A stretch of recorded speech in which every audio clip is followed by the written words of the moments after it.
Olá pessoal, aqui quem fala é o professor Ademir Dornelles, sejam todos bem-vindos ao canal.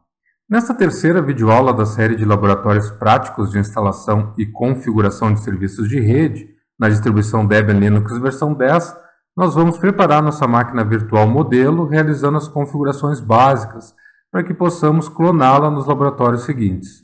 Na videoaula anterior, nós tínhamos realizado a instalação do Debian na sua versão mais atual, que é a 10.1, e nessa nova videoaula, então, nós vamos ajustar as configurações de rede, ajustar as configurações do gerenciador de pacotes, instalar pacotes básicos, criar o primeiro clone a partir de nossa VM modelo e no final vou deixar uma atividade prática para vocês. Tudo certo então? Agora vamos para a prática. Aqui eu já inicializei o Debian e agora nós vamos autenticar no sistema com o usuário root e a senha 123456, como já havíamos definido no laboratório anterior. A primeira tarefa nossa aqui será ajustar as configurações de rede. Para isso nós vamos ter que identificar a interface de rede do sistema. Aqui no Bash, se você executar o Ctrl L, vocês vão limpar a tela, é o comando clear. E para a gente identificar a interface de rede, nós vamos executar o comando IP addr list. O comando IP addr list, ele também pode ser abreviado com o comando IP A.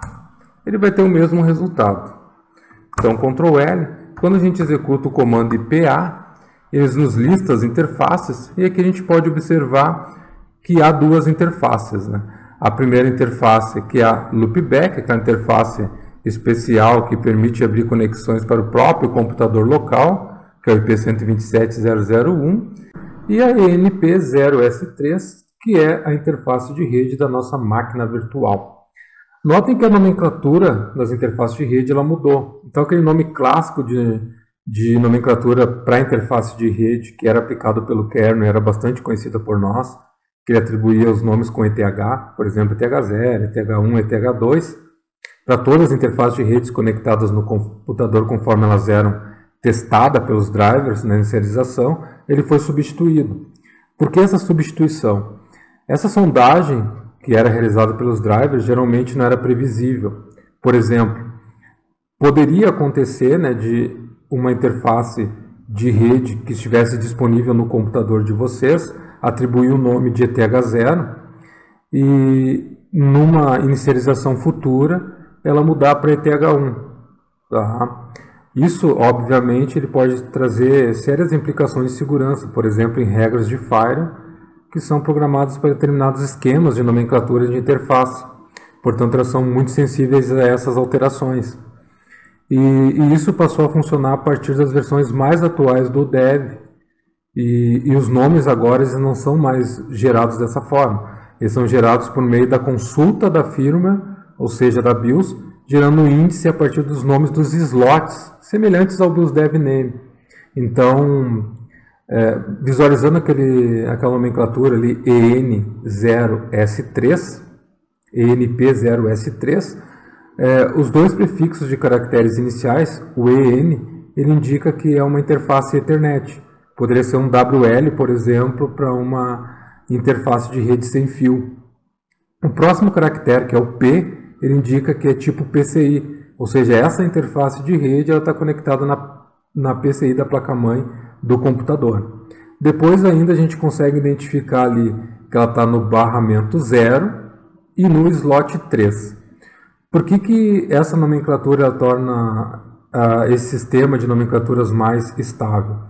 Porque se, por exemplo, queimar uma interface de rede do computador de vocês, independente da marca ou da sequência que vocês forem colocar antes de inicializar o computador, se ela estiver no mesmo barramento, quando o sistema inicializar, ele vai reconhecer com o mesmo nome, porque ele foi atribuído pelo firmware, e não pela leitura, né, realizada pelo kernel por meio dos drivers.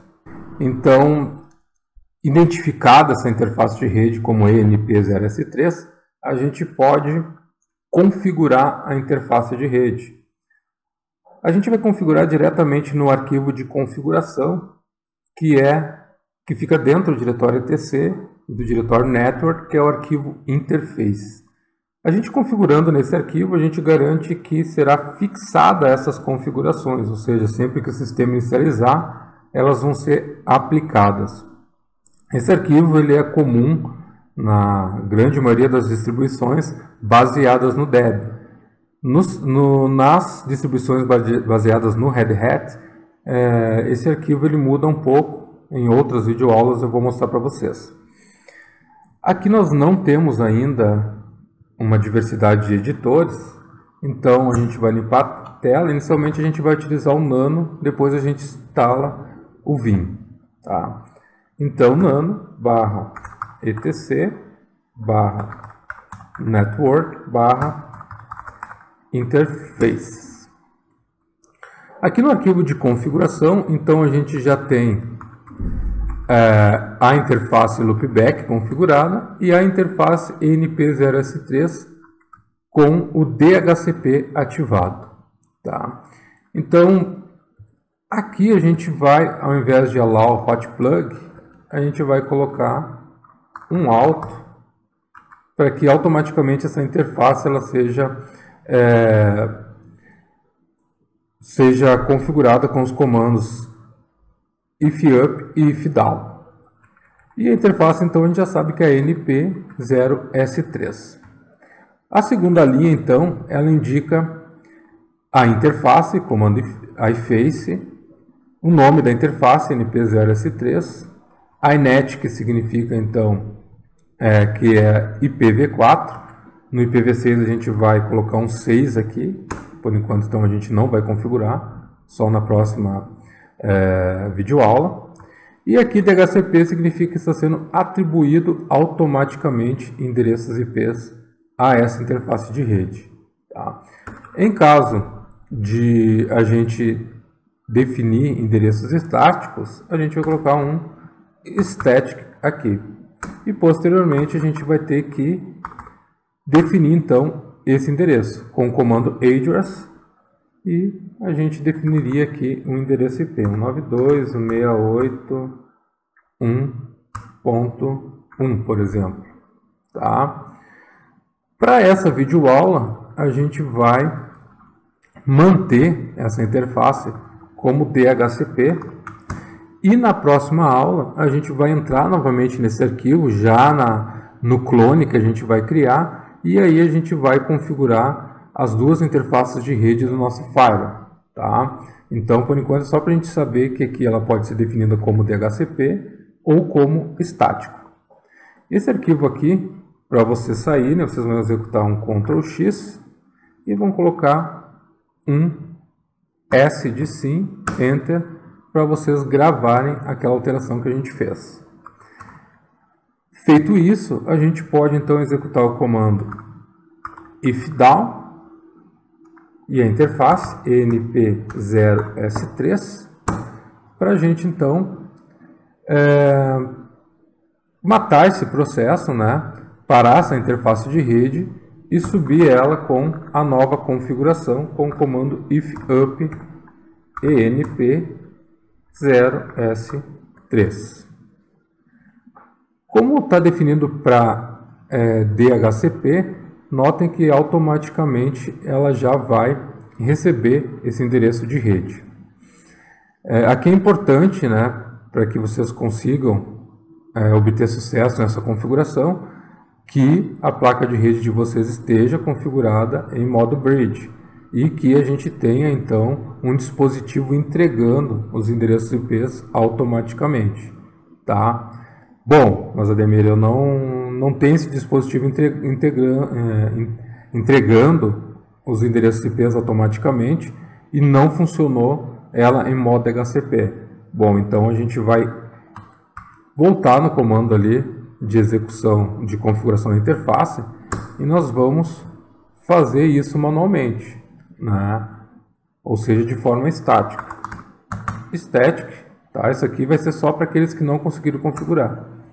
address, o endereço IP da rede de vocês. Eu vou dar um exemplo aqui, 192.168.20.30, esse aqui é da minha rede, tá?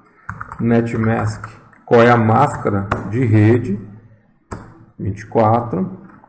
E aqui vocês ainda poderiam colocar endereço de rede, network, o endereço de rede 192.168.20.0, porque ele é um /24, tá? E ainda vocês poderiam colocar broadcast. Aqui eu só vou colocar o gateway. O meu gateway aqui é 192.168.20.1, tá? Com essas configurações, se vocês colocarem as configurações corretas, né, da rede local de vocês, vocês vão salvar o arquivo e vão retornar lá e dar o if down, if up. Pode ser que seja necessário, eu não vou salvar aqui na minha, tá? Pode ser que seja necessário que vocês executem um flush na interface de rede de vocês. Seria assim, ó, IP addr flush emp0 S3. Tá? Aqui vocês estão limpando as configurações da interface de rede. E aí vocês podem executar novamente o comando if down emp0 S3 e depois, né, o if up emp0 S3. O comando if up, ele lê diretamente aquele arquivo interfaces que a gente acabou de configurar, tá? Executar um Ctrl L e a gente vai testar nossa comunicação enviando um pacote ICMP, pode ser para o 8.8.8.8, que é o DNS do Google, vai ser a nossa referência. Ok, tá pingando, Ctrl C cancela, e a gente vai tentar enviar um ping também para um nome, para ver se está resolvendo o nome, www.google.com, se o nosso DNS está funcionando. Ok, Ctrl C. Pode acontecer aqui, para quem configurou manualmente, de ele não resolver nomes. Então, vocês vão ter que ajustar aqui no arquivo /etc resolve.conf. Aqui, ó, o meu está inserido o DNS público do Google, nameserver 8.8.8.8. Para vocês verem, eu vou remover ele daqui. Vou salvar, Ctrl X, S, Enter. E vou tentar pingar o nome novamente. Notem que vai dar um erro temporário de resolução de nome. Retorno lá no arquivo. Eu vou inserir novamente o nameserver 8.8.8. Vou salvar, Ctrl X, sim, Enter. E agora ele volta então a fazer a resolução de nomes. Ali então vocês vão utilizar um DNS público, ou se vocês tiverem uma empresa que porventura bloqueie no firewall a resolução de nome em outros DNS que não seja o da empresa, vocês vão colocar então o DNS da empresa. Ok? E agora então a gente vai para a configuração do gerenciador de pacotes. O gerenciador de pacotes ele vai funcionar por meio de repositórios, ou seja, em algum lugar na internet, para onde a gente vai apontar o nosso gerenciador de pacotes, ele vai então acessar, fazer o download desses pacotes, desses softwares que a gente vai instalar, e automaticamente vai fazer a instalação do pacote, suas dependências, de forma automatizada. No Debian e nos seus derivados, o gerenciador de pacotes é o APT, Advanced Package Tools, ou seja, gerenciador de pacotes avançados. Assim como lá para aqueles derivados da Red Hat tem o I1, né? Então, para a gente configurar os repositórios, ou seja, os locais onde a gente vai fazer o download desses softwares, a gente vai ter que editar aqui o arquivo /etc /apt /sourceslist, ou melhor, sources.list. Dentro desse arquivo, como a gente fez a instalação do Debian e a gente escolheu o espelho de rede, ele já vai estar devidamente configurado nos repositórios que a gente escolheu lá durante a instalação. O que aqui é importante? Verificar se o CD-ROM está comentado com o cerquilho aqui na frente. Tá? Por quê? Porque se ele não tiver comentado aqui, toda vez que vocês instalarem um software, ele vai pedir o CD de instalação. Tá? Isso vai complicar um pouco a vida de vocês. Então ele fica aqui comentado. Toda linha que tem um comentário na frente, ela está desativada. Depois a gente tem o repositório, né, de pacotes.deb, de pacotes para serem compilados, oficiais aqui deb.debian.org. Aqui é a versão do Debian, por exemplo, a versão do Debian A10, ela é chamada de Buster, são os personagens do Toy Story. Então, a 9 era o Stretch, a 8 era o Easy, a 7 era o Jesse e assim por diante. Tá? Então aqui é a versão do Debian que a gente está usando, que é o Buster. E depois aqui vai os repositórios. Tá? Então o main aqui, ele contém os pacotes que estão completamente de acordo com o Debian Free Software. Então aqui a gente só vai ter pacotes que estão de acordo com as regras da comunidade Debian. A gente poderia inserir outros repositórios aqui, por exemplo, como o contrib. Só vou dar um exemplo para vocês aqui. O non-free, que são sucessivamente aqui o contrib, o conjunto de programas de código aberto que não podem funcionar sem um elemento não livre. Então ele é chamado de contrib, vai estar dentro desse repositório, lá no repositório que vocês configuraram. E o non-free, que contém programas que não estão completamente de acordo com os princípios do software livre, mas que podem, né, ser distribuídos sem restrições. A gente vai deixar aqui somente o men. Tá? Além disso, a gente tem os repositórios de security, que são as atualizações de seguranças não hospedadas na rede habitual de espelhos do Debian, né, macinasecurity.debian.org, e ainda, né, os updates. Os updates aqui, depois de publicada a distribuição estável, ele é atualizado em aproximadamente de 2 em 2 meses. Então, vocês podem realizar essas atualizações por meio desses repositórios. Para sair, então, Ctrl X, se vocês alteraram, é um S para salvar, ou um N para não salvar, e um Enter, então, para que a gente possa fechar o Nano. Feito isso, a gente vai, então, atualizar os nossos lista de repositórios locais. O que é isso? O apt update, ele atualiza uma espécie de, podemos chamar de índice local de pacotes que possuem lá no repositório, ou seja, ele baixa essa lista localmente para a máquina, para que cada vez que a gente tentar instalar um software, ele verifica inicialmente nessa lista. Se o software estiver disponível lá então no repositório, a partir disso ele vai fazer a conexão, o download e posteriormente a instalação. Então apt update,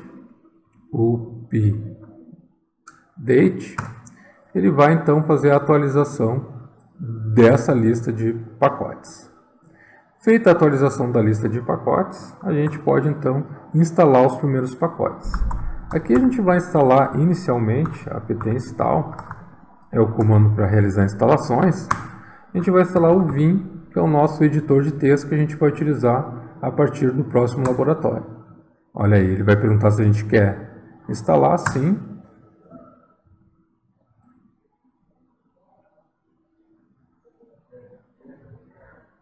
Realizada a instalação.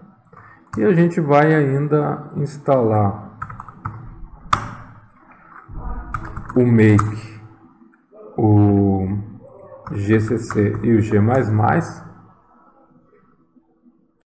O make, ele é um utilitário para verificação de quais arquivos precisam ser compilados. Esses 3 softwares aqui a gente vai utilizar quando a gente precisar compilar alguma aplicação, ou seja, algum pacote, quando a gente não for utilizar o apt para instalação, então a gente precisa dessas ferramentas. Então o make, para fazer essa verificação de quais arquivos precisam ser compilados e para emitir a ordem de compilação.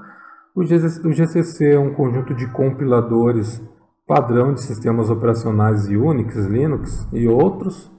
E o G++, então, é um compilador também, sendo esse utilizado para a linguagem C++.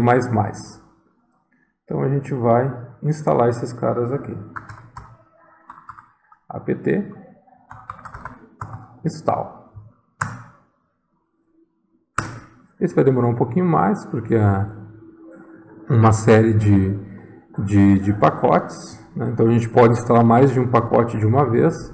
Ali na primeira vez a gente instalou somente o Vim, e agora a gente está instalando 3 pacotes ao mesmo tempo. Ali ele vai aparecer a barra de progresso e já está pronta a instalação aí, não demorou muito. E a gente já tem o prompt aqui de volta. Outro pacote que a gente vai instalar vai ser o OpenSSH Server. Esse aqui a gente vai utilizar para acessar remotamente as nossas máquinas virtuais. Então, vocês podem ir providenciando. Para quem está utilizando o Linux, o SSH Client ele é nativo no sistema, então não precisa de outras ferramentas. Para quem está utilizando o Windows, vocês podem utilizar outras ferramentas aí, cliente SSH, como por exemplo o PUT. PUT eu tenho ele aqui, então a gente pode fazer um teste.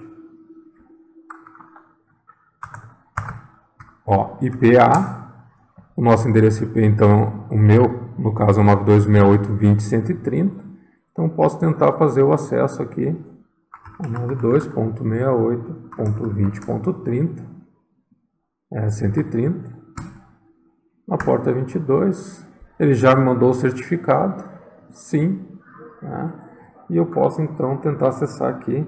No primeiro momento, como no próximo laboratório a gente vai configurar o OpenSSH, no primeiro momento ele está liberado somente para aquele usuário comum que nós criamos lá na videoaula anterior.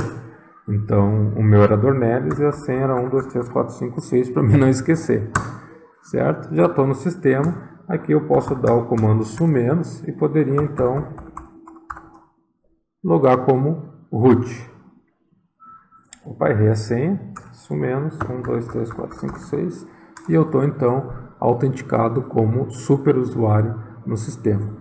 Vou botar um exit aqui, mais um. Agora então, configurada a rede, configurado o apt e instalados os pacotes básicos, a gente vai então desligar essa máquina virtual, shutdown, -h now, o -h é route. Tá? O now é agora, eu poderia definir um tempo aqui, por exemplo, 10 minutos. Vou colocar então now. E o sistema operacional está desligado. E aí então a gente pode criar o nosso primeiro clone aqui para os nossos laboratórios posteriores. Para criar o clone, a gente vai clicar sobre a máquina virtual e nós vamos clonar. Esse clone aqui então, ele vai nos mostrar o local onde ele vai gravar. Vou dar um próximo. Vamos criar um clone completo e clicar em clonar. Realizado o clone, então, nós vamos clicar com direito em configurações e nós vamos, então, alterar o nome. Nós vamos chamar essa máquina aqui de SRV, de servidor, Firewall. E vamos clicar em rede adaptador e já vamos deixar uma segunda interface habilitada e configurada em rede interna. Então a gente vai ter duas interfaces, lembrando que essa máquina é que vai intermediar a nossa rede virtualizada com a rede local. Ok, então está feito o clone, está criada a nossa máquina virtual. Na próxima videoaula nós vamos abrir essa máquina virtual, como já vai estar com os pacotes básicos instalados. A gente vai então realizar as configurações de hostname, de endereçamento IP dela e começar então com o nosso primeiro serviço aí, que vai ser o acesso remoto com o OpenSSH Server. Como eu comentei no início da videoaula, eu vou deixar uma atividade para vocês que consiste na instalação do Debian com um ambiente gráfico. Então a gente na videoaula passada a gente fez a instalação somente em modo texto, então vocês podem voltar lá, fazer a instalação e criar uma nova máquina virtual, habilitando durante a instalação do ambiente gráfico. Essa nova máquina virtual a gente vai utilizar para testes e já na próxima videoaula a gente vai precisar dela. Vocês podem providenciar também uma máquina com Windows.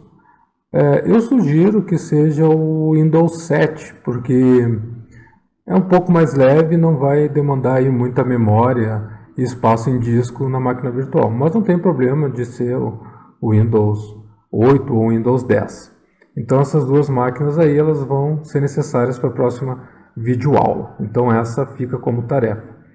Então nessa videoaula nós ajustamos as configurações de rede, ajustamos as configurações de gerenciador de pacote, instalamos os pacotes básicos e criamos o primeiro clone a partir da nossa VM modelo. Certo, pessoal? Então ficamos por aqui. Qualquer dúvida deixe nos comentários que dentro do possível eu vou respondendo. Obrigado por ter assistido a videoaula e se você gostou deixe seu like e não se esqueça de se inscrever no canal para acompanhar nossas próximas videoaulas. Abraços a todos e até o próximo.